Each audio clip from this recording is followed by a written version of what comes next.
papillons volent, les chenillerons,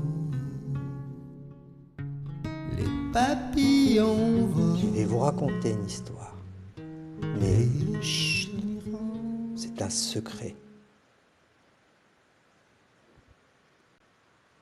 C'est l'histoire de 3 enfants. Et Sam, il a 6 ans et demi et il tient à son demi. Raphaël, il va bientôt avoir 2 ans. Et Nino, il a 3 ans et demi. Et ils dorment profondément. Ils ont des voisins, des garagistes, Abderrahmane et Larbi. Leur spécialité, retaper les vieux bus. Et à côté, il y a M. Marcel. M. Marcel, il fait la mécanique agricole. Il répare les tracteurs. Quant aux enfants, eux, ils dorment encore. C'est les vacances. Ils habitent dans une campagne, avec des prairies, des arbres et des rivières. Le garage est derrière la colline. Ce matin, Larbi est arrivé le premier, suivi de Marcel et son tracteur. Abderrahmane était déjà au garage. Avant le travail, un bon petit déjeuner. Le programme de la journée, c'était d'essayer de faire décoller le bus. On allait coller des ailes et essayer de voir si on pouvait faire voler aussi le tracteur.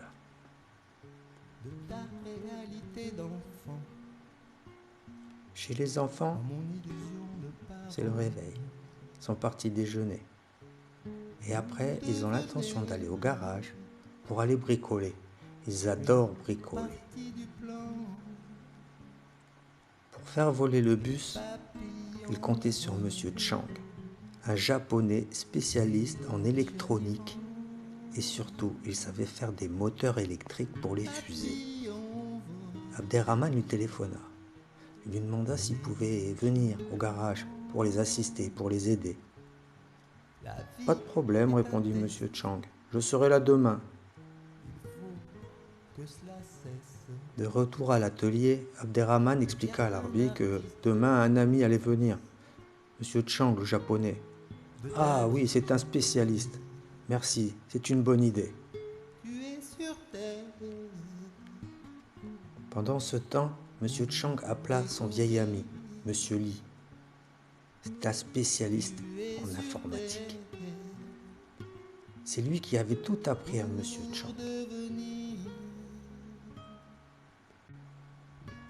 Il lui dit qu'il avait rendez-vous avec des amis pour essayer de faire voler un bus et que ses travaux l'intéressaient et qu'il aurait bien voulu les voir. Monsieur Li lui dit « En ce moment j'ai des problèmes, je ne sais pas si je pourrais venir. Je ne peux pas laisser mon laboratoire et ici ça commence à être un problème. Nous n'avons plus d'eau et je ne peux pas partir de cette maison. Tu comprends ?» Pendant ce temps, au garage, Abderrahmane était en train de souder pour essayer de poser les ailes. M. Marcel était fatigué. Il avait déjà bien travaillé. Les ailes du tracteur n'avaient plus qu'à être soudées. M. Chang était arrivé. Il avait commencé à monter les moteurs sur les ailes. Ce sont des moteurs de fusée. Mais c'est encore expérimental. Les enfants, eux, se sont levés très tôt. Ils sont partis directement au garage. Ils ont pédalé comme des fous. Raphaël, il a poussé la poussette. Nino, il a poussé la draisienne et ils ont filé jusqu'au garage. Ils allaient tellement vite que Raphaël croyait qu'il allait décoller. Mais c'était juste Issam qui pédalait. Et après, ils sont arrivés au garage. Et quand ils sont arrivés au garage, ils ont vu tous les amis qui étaient occupés. « Qu'est-ce que vous faites aujourd'hui ?»« On va réparer ma bicyclette, » dit Nino. « Et après, on va essayer de voler. »« Tu penses que tu peux voler ?» Et Raphaël.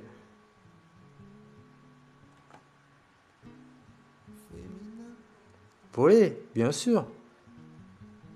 Je connais quelqu'un qui peut faire voler même une chaussure. Rigola Monsieur Chang. Mais les amis étaient très sérieux. Il était question de faire décoller un bus, alors pourquoi pas une bicyclette?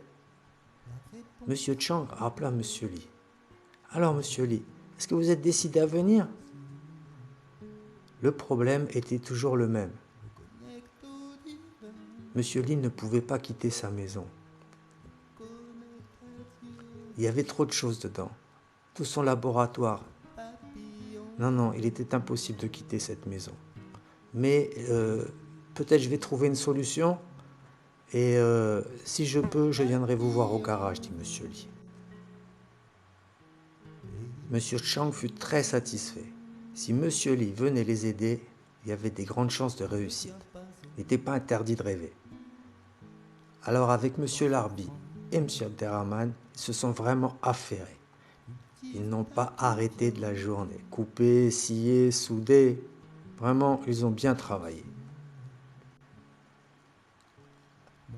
À la fin de la journée, ils burent un petit thé ensemble et commencèrent à discuter du plan. Qui va voler le premier? Ça, c'était la question. Mais en attendant, le soleil commençait à se coucher. Dans toute la vallée, il était temps que les enfants rentrent. Ils sont allés se coucher. Issam était en train de rêver qu'il volait avec un vélocoptère qu'il s'était fabriqué. Quant à Nino, il avait une draisienne avec des ballons accrochés et ça lui permettait de voler. Il a croisé des oiseaux. Mais tout ça n'était qu'un rêve. Quant à Raphaël, lui, il planait. Tu ne sais pas s'il dormait ou s'il volait. Les doux rêves des enfants. Voler. Mais pas seulement des enfants. Monsieur Marcel a rêvé qu'il volait avec son tracteur. Abderrahman et Larbi, ils étaient dans leur avion-bus. Ils ont fait un petit vol, ils ont même croisé Marcel. Mais au petit matin, il fallait se réveiller. Il était temps de vivre la réalité. Abderrahman et Larbi sont encore endormis. Les enfants aussi. Marcel est déjà parti avec son tracteur. Il est temps que Monsieur Larbi fasse démarrer ce bus. Il est temps d'aller au garage. Nous avons encore beaucoup de travail et Monsieur Chang nous attend. C'est parti, direction le garage. Le garage était juste de l'autre côté de la colline. Nino était déjà réveillé. Il était déjà à fond. Moi, je vais au garage. Nous avons encore du travail. Il va falloir poser les ailes sur la draisienne. Attends-moi, Nino. Arrivé au garage, une surprise les attendait. C'était Monsieur Li qui discutait avec Monsieur Marcel qui était déjà arrivé. Monsieur Li était arrivé. Oh, Chang était très content. Ça faisait longtemps qu'il n'avait pas vu son vieil ami. Et il allait pouvoir leur rendre un grand service. Monsieur Marcel se posait la question. Est-ce que ce monsieur va pouvoir nous aider? Il avait un secret, Monsieur Li. Mais il voulait bien le révéler aux amis. Voilà. J'ai travaillé avec Tesla et m'a laissé des plans que personne ne connaît. Et avec ça, je peux vous fabriquer n'importe quelle machine volante. Parti dans la pièce à côté, il avait emmené son ordinateur et une drôle de machine. Il s'est mis à fabriquer. Il a travaillé avec son ordinateur. Et Abderrahman, il a étudié ce qu'il faisait, qu'est-ce qu'il fait. Je comprends rien du tout, c'est pas une mécanique de bus, ça. Hein? Et Monsieur Li, non, il donne pas son secret, il travaille.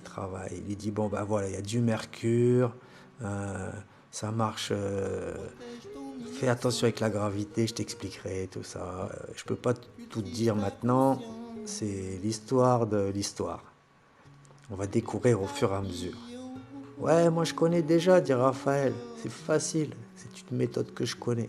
De toute façon, on va voler, dit Nino. Ah, t'as raison, ça c'est sûr, répond Issam. Oui, monsieur Chang, on va voler, comme des oiseaux. Bon, je mets l'autre aile sur ma bicyclette et je veux bien essayer. Ça y est, les bicyclettes sont prêtes. Monsieur Lee a mis un petit truc dans le tube de fourche. Il essaye. Waouh, ça part comme une fusée. Nino s'accroche au guidon, le voilà parti.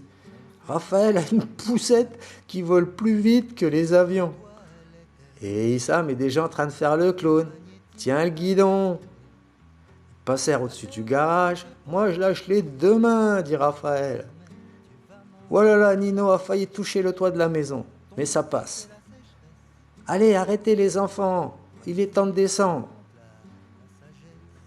Jamais, regarde, on vole comme des oiseaux.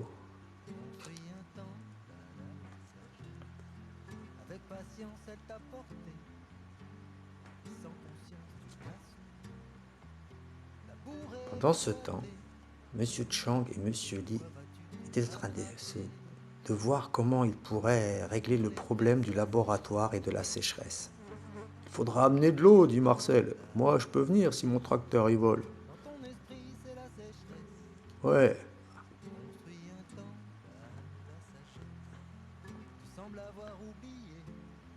Monsieur Lee était content parce que son invention fonctionnait. Il avait toujours son problème, c'est qu'il ne voulait pas quitter son laboratoire et là-bas il n'y avait plus d'eau. Il en parla avec ses amis.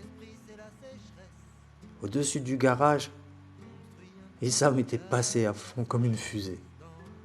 C'était au tour de Monsieur Marcel. Il démarra son tracteur, commença à mettre un petit peu de gomme et attention, c'était parti et ça marchait. Même le tracteur a réussi à voler. Il est passé à côté d'un ballon, il est monté, redescendu et quand il a croisé les oiseaux, là, ça y est, il avait compris comment ça marche. Il fallait faire attention quand même. Monsieur Larbi, lui, il a démarré le bus et il est parti tout doucement. Il a décollé et d'un coup, il est parti en avant comme une fusée. Il a failli percuter Monsieur Marcel avec son tracteur. Ouais, mais fais attention, Larbi. Il y avait un oiseau qui passait. Ouah, lui aussi, il a eu vraiment chaud les plumes. Bon, il se reposait à côté du garage pour faire une petite révision. Monsieur Lee, Monsieur Chang lui ont dit « C'est bien, tout va bien, on va pouvoir partir en mission. » Mais quelle mission? Qu'est-ce qu'ils avaient derrière la tête? Monsieur Lee avait bien une idée, il en parla aux amis. Voilà, ma maison est en plein désert. Ce que je vous propose, c'est que on parte tous ensemble. Si je mets mon appareil dans la maison, elle va décoller. Le problème, c'est que je ne sais pas par où elle va partir. Donc il faudrait me guider. Vous prenez le tracteur, l'avion bus, un devant, un derrière, et on ramène la maison ici. Je serai votre voisin. Ah, l'idée leur parut bien. Et on a entendu passer une fusée au-dessus du garage.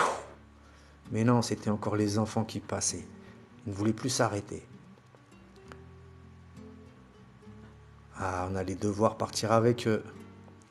Alors tout le monde monta dans l'avion-bus, Monsieur Lee, Monsieur Chang, Abderrahman et Larbi comme pilote.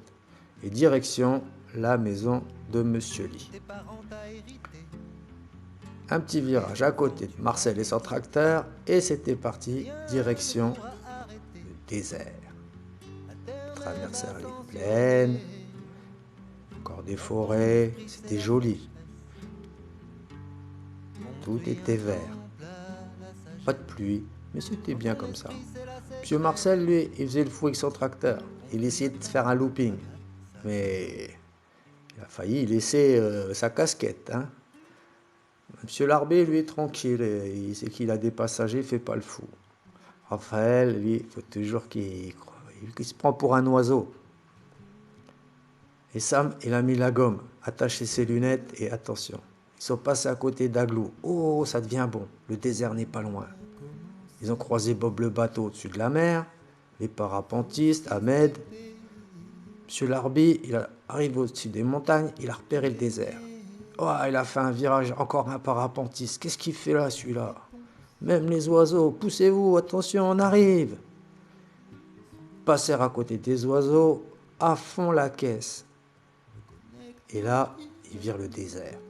Vraiment, c'était vraiment sec, il n'y avait plus d'eau. Issam tentait une nouvelle figure, ouah, sans les pieds et sans les mains, trop fort. Enfin, là-bas, on voyait une maison.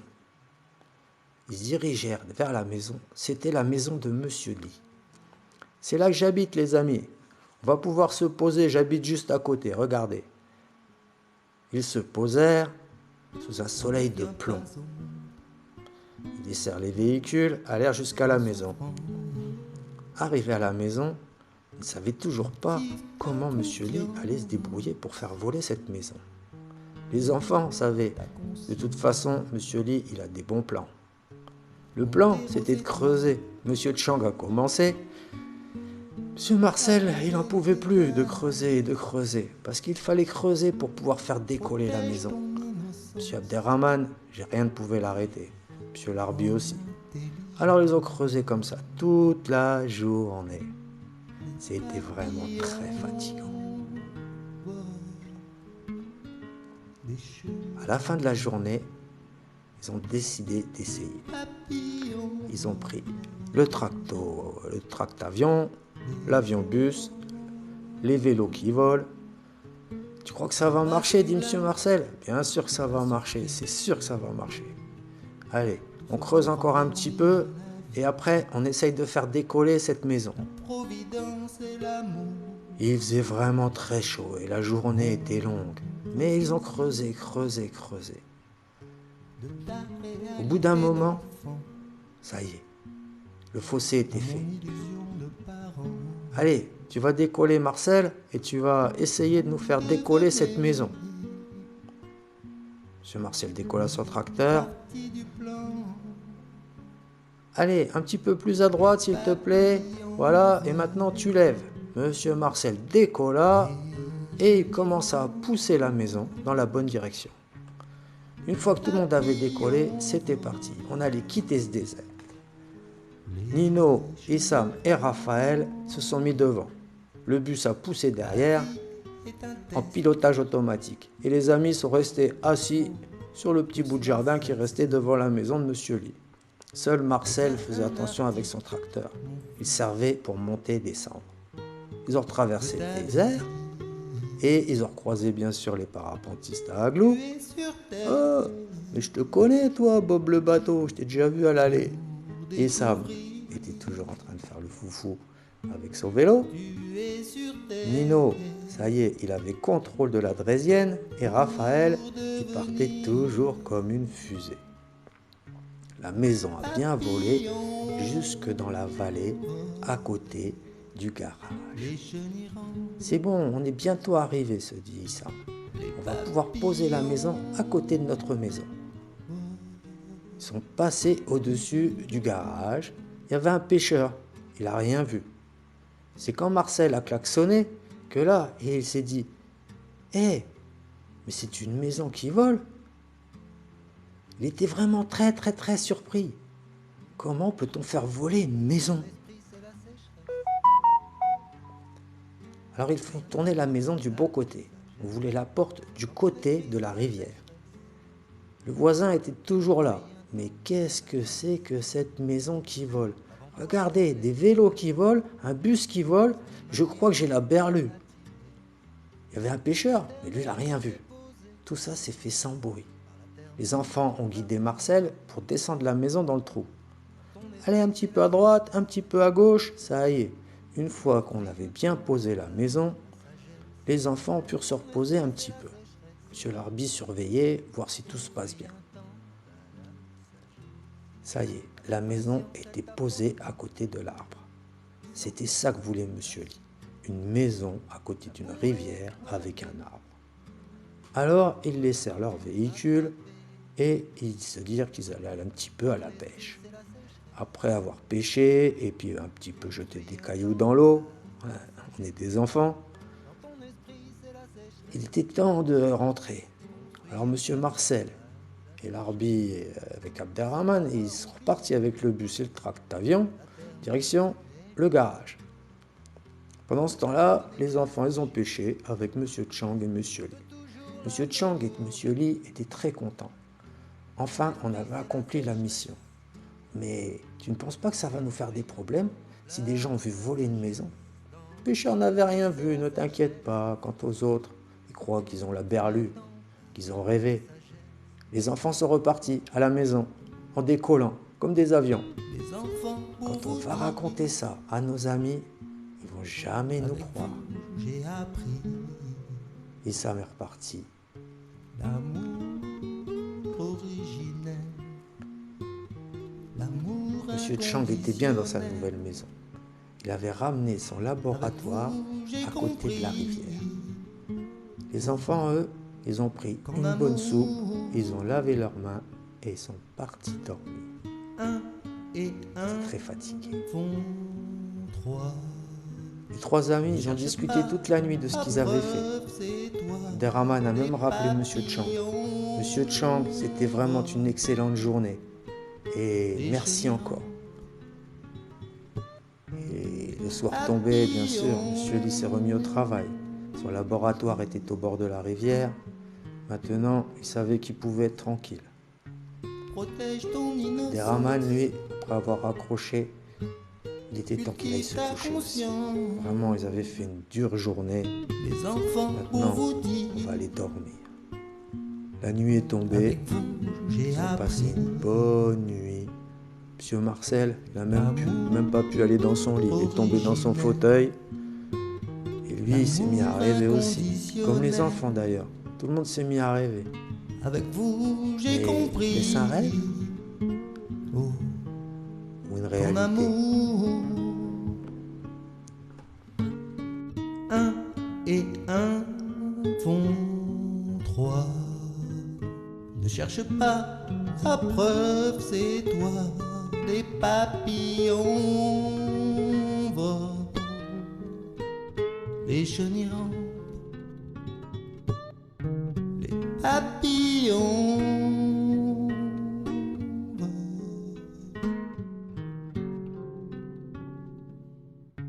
Protège ton innocence, cultive ta conscience. Le papillon